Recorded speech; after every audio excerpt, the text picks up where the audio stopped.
बेवफा सरिता ने दीपक से शादी के लिए इनकार क्यों किया था?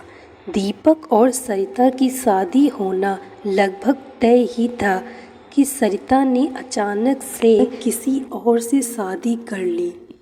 20 साल बाद जब दीपक की बहन रागिनी को इसके पीछे की सच्चाई का पता चला तो उसके पैरों तले ज़मीन खिसक गई। क्या पता चला था उसे? मेरी तबीयत ठीक नहीं है रितु, मैं घर जा रही हूँ, जाते समय चाबी पहुँचा देना। यह आवाज़ तो जैसे जानी पहचानी है। एक बार तो मेरे मन में आया कि आँखों से गीली रुई हटाकर उसे देखूं, मगर तब तक दूर जाती सैंडलों की आहट से मैं समझ गई कि बोलने वाली जा चुकी है। उसकी आवाज़ अभी भी मेरे कानों में गूंज रही थी, इसलिए मैं अपनी उत्सुकता दबा नहीं पाई। यही तो है इस ब्यूटी पार्लर की मालकिन सरिता राजवंश। ऊपर ही अपने पति के साथ रहती है, रुपए पैसों की कोई कमी नहीं है। बस खालीपन से बचने के लिए यह पार्लर चलाती है। जितना पूछा उससे कहीं ज़्यादा बता दिया रितु ने। नाम सुनते ही मेरा रोम रोम जैसे झनझना उठा। चेहरे पर फेस पैक लगा था, वरना अब तक न जाने कितने रंग आते और जाते। पिछले ही हफ्ते मेरे पति का तबादला यहाँ हुआ था। मैं घर में सामान अरेंज करते करते काफ़ी थक गई थी। चेहरे की थकान मिटाने के लिए यहाँ फेशियल कराने आई थी। आश्चर्य कि यह पार्लर मेरी सबसे प्यारी सहेली सरिता का था। विश्वास नहीं होता, मेडिकल की तैयारी करने वाली सरिता एक मामूली सा पार्लर चला रही है, लेकिन उसने मुझे पहचाना क्यों नहीं? यह पहचान गई इसलिए यहाँ से चली गई। और भी न जाने कितने सवाल जिनके जवाब मैं पिछले 20 सालों से खोज रही हूँ। वे स्कूल कॉलेज के दिन, मैं, दीपक भैया और सरिता सब एक साथ एक ही स्कूल में पढ़ते थे। हम पड़ोसी थे। दीपक भैया मुझसे 2 साल बड़े थे, लेकिन पता नहीं क्यों माँ ने हम दोनों का नामांकन एक ही क्लास में करवाया था। दोनों परिवारों की एक जैसी हैसियत के कारण ही शायद हमारी दोस्ती बहुत निभती थी। सरिता के पिताजी एक दफ्तर में क्लर्क थे और मेरी माँ एक स्कूल में अध्यापिका। मैं छोटी थी तभी पापा चल बसे थे। दीपक भैया और सरिता की बचपन की दोस्ती धीरे धीरे प्यार का रूप लेने लगी थी। दोनों के जवान दिलों में प्यार का अंकुर फूटने लगा था। मुझे आज भी याद है रविवार की वह शाम जब दोनों परिवारों के सभी सदस्य मिलकर कुछ कुछ होता है फिल्म देखने गए थे। दीपक भैया ने गुजारिश की और मैंने अपनी सीट उनसे बदल ली ताकि वे सरिता की हथेलियों को अपने हाथों में लेकर इस संगीतमय और रोमांटिक वातावरण में अपने प्यार का इजहार कर सके। फिल्म खत्म होने के बाद सरिता की आंखों की चमक देखकर ही मैं समझ गई थी कि मेरी प्यारी सखी अब हमेशा के लिए मेरे घर में आने वाली है। पापा की मौत के बाद मैंने अपने जिस भाई को एक पिता की तरह गंभीरतापूर्वक जिम्मेदारियों को निभाते हुए देखा था, आज उसके मन में अपनी जिंदगी के प्रति उत्साह एवं आत्मविश्वास देखकर मेरा मन सरिता के प्रति अंदर से झुक जाता था। शायद सरिता के निश्चल प्यार की ही ताकत थी कि पहली बार में ही भैया ने MBBS की परीक्षा पास कर ली। उस दिन सरिता इतनी खुश थी कि उसे अपने फेल होने का भी कोई गम नहीं था। सब कुछ इतना अच्छा चल रहा था।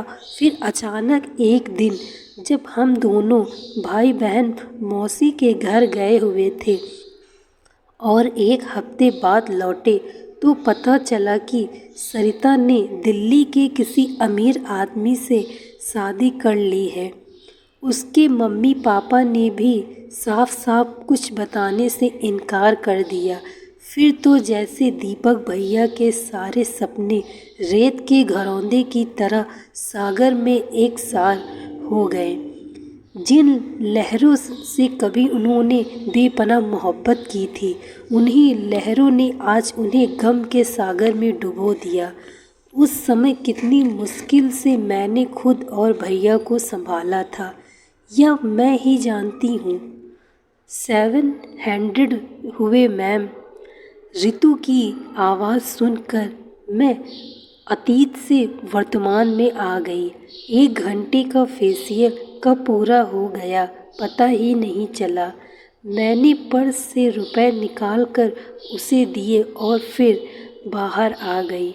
मैंने देखा कि बगल में ही ऊपर जाने वाली सीढ़ियाँ थी, तो सरिता यहीं रहती है। सोच मेरे कदम स्वतः ही ऊपर की ओर बढ़ने लगे। सीढ़ियों के खत्म होते ही दाहिनी ओर एक दरवाज़ा था। मैंने कॉलबेल बजाई। मेरे लिए एक एक पल असहनीय हो रहा था। मैं अपने सारे सवालों के जवाब जानने के लिए उतावली हो रही थी। 20 वर्ष तो बीत गए, मगर ये 20 सेकंड नहीं कट रहे थे। अब तक मैं 4 बार बेल बजा चुकी थी। पुनः बेल बजाने के लिए हाथ उठाया ही था कि दरवाज़ा खुल गया। मेरे सामने एक अपाहिज किंतु शानदार व्यक्तित्व का स्वामी व्हील चेयर पर बैठा था। उसके चेहरे पर आत्मविश्वास की चमक साफ झलक रही थी। मुझे देखकर एक क्षण के लिए वह अवाक रह गया, मगर अगले ही पल उसने मुस्कुराते हुए मुझे अंदर आने को कहा। ऐसा लगा जैसे किसी पुराने मित्र ने मुझे पहचान लिया हो, मगर मेरी आंखें तो कुछ और ही खोज रही थी। सरिता तो अभी घर पर नहीं है। आप रागिनी जी हैं ना? उस व्यक्ति के मुंह से अपना नाम सुनकर मैं जैसे आसमान से गिरी। आवाज़ गले में ही अटक कर रह गई। मेरा नाम सुमित है। माँ जी और दीपक कैसे हैं? आपका इस शहर में कैसे आना हुआ? आपकी शादी तो मुंबई में होने वाली थी ना? सवाल तो मैं पूछने आई थी, मगर मुझे नहीं मालूम था कि मुझे ऐसे सवाल सुनने पड़ेंगे। तो क्या सरिता ने अपने पति को सब कुछ बता दिया है? आप इतना सब कुछ मेरे बारे में? मेरे हलक से आवाज़ ही नहीं निकल पा रही थी और फिर मैं बिना कुछ और कहे वहीं सोफे पर धम्म से बैठ गई। तभी सामने दिखी वह तस्वीर जो हमने अपने फेयरवेल वाले दिन खिंचवाई थी। मैं, दीपक भैया और सरिता। एक क्षण में मैं समझ गई कि मैं इस घर के लिए अपरिचित नहीं हूँ, मगर यह नहीं समझ में आया कि प्यार दोस्ती है। कहने वाली सरिता ने अपने प्यार और दोस्ती दोनों के साथ विश्वासघात क्यों किया? वादे को क्यों तोड़ा उसने? अभी 1 घंटा पहले ही सरिता ने आकर मुझे बताया कि तुम उसके पार्लर में आई हो। वह समझ गई थी कि तुम यहाँ आओगी ज़रूर, तभी वह यहाँ से चली गई है। आप ठीक कह रहे हैं। आखिर वह कौन सा मुंह लेकर मेरा सामना कर पाएगी? मेरे मन की कड़वाहट शब्दों में स्पष्ट घुल गई थी। सरिता ने जैसा बताया था आप बिल्कुल वैसी ही हैं। इतने वर्षों में ना तो आप बदली और ना ही आपकी सहेली। सुमित ने कहा तो मैंने अपनी नज़रें उस पर टिका दी। आखिर कौन सी खूबी है इसमें जिसके लिए सरिता ने दीपक भैया के प्यार को ठुकरा दिया? सरिता तो आज भी 20 साल पुरानी उन्हीं गलियों में भटक रही है जहाँ दीपक की यादें बसती हैं। हर दिन हर पल वह उन्हीं यादों के सहारे जीती है। दुनिया के लिए तो वह मेरी सरिता है, मगर सही माने में वह आज भी दीपक की ही सरिता है। मैं एक दुर्घटना में अपाहिज हो गया था। तब एक केयर टेकर के लिए दिया गया मेरा इश्तिहार पढ़कर सरिता मेरे पास आई और मुझसे शादी करने की विनती करने लगी।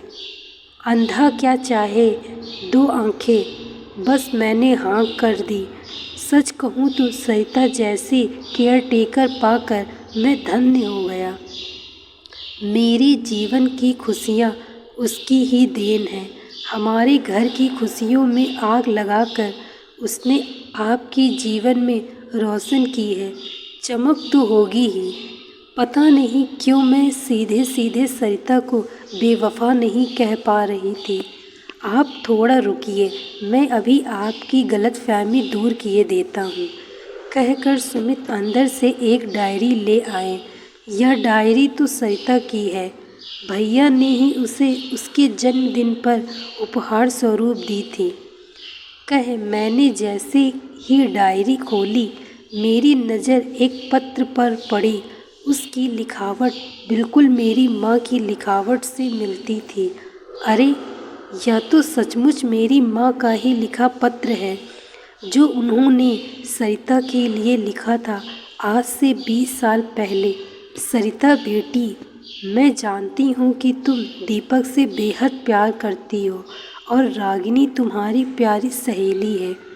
मेरी बहन ने दीपक की शादी के लिए एक लड़की देखी है। उसके माता पिता दीपक को बहुत अधिक दहेज दे रहे हैं। तुम तो जानती हो कि दीपक की डॉक्टरी की पढ़ाई में मेरे सारे जेवर बिक गए हैं। ऐसे में रागिनी की शादी और दीपक के अच्छे भविष्य के लिए मुझे उस लड़की को ही घर की बहू बनाना पड़ेगा। दीपक तो मेरी बात मानेगा नहीं। ऐसे में उसका भविष्य और रागिनी की ज़िंदगी अब तुम्हारे हाथों में है। मैं जिंदगी भर तुम्हारा एहसान मानूंगी। पत्र पढ़ते ही मैं सुबह उठी। यह तुमने क्या कर दिया सरिता? हमारी खुशियों के लिए अपनी ज़िंदगी में आग लगा ली। आखिर क्यों सरिता? क्या कोई दूसरा रास्ता नहीं था? आज तुमसे पूछे बिना मैं यहाँ से नहीं जाऊँगी। इतने वर्षों तक मैं और दीपक भैया तुम्हें बेवफा समझकर तुमसे नफ़रत करते रहे और तुम? दीपक की नफ़रत ही तो उसके जीने का साधन है। एक ही क्षेत्र में रहकर शायद कहीं किसी मोड़ पर दीपक से मुलाकात ना हो जाए, इसलिए उसने वह रास्ता ही छोड़ दिया। सरिता कभी नहीं चाहती थी कि तुम लोग उसकी हकीकत जानो, इसलिए अगर तुम सच में सरिता को खुश देखना चाहती हो तो उससे बिना मिले ही चली जाओ, वरना वह चैन से जी नहीं पाएगी। सुमित ने कहा। मुझे सुमित की बात सही लगी। मैं एक बार फिर दीपक भैया के प्रति सरिता के प्यार को देखकर नतमस्तक हो गई। सरिता ने तो प्यार और दोस्ती दोनों शब्दों को सार्थक कर दिया था, बस हम ही उसे नहीं समझ पाए। दोस्तों, मैं आशा करती हूँ आपको यह कहानी अच्छी लगी होगी। यदि कहानी अच्छी लगी हो तो वीडियो को लाइक तथा चैनल को सब्सक्राइब अवश्य करें। Thank you so much watching this video. Like, share and subscribe.